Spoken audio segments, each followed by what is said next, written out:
guys, welcome back, and in this video I'm going to share that how to leave a specific group on Facebook.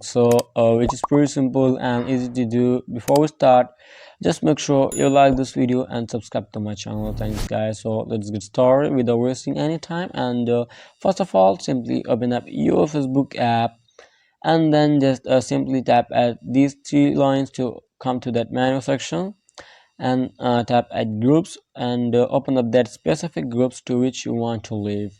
So once you come to that group, just simply here you find this join button, just simply tap on it, and here you get the two options: unfollow group or leave group. If you tap it unfollow group, like you will not anymore following this group, you will not receive any notification from this group. And if you want to permanently leave this group and don't want to be the participant of this group anymore, just simply tap at leave group and tap leave group to continue.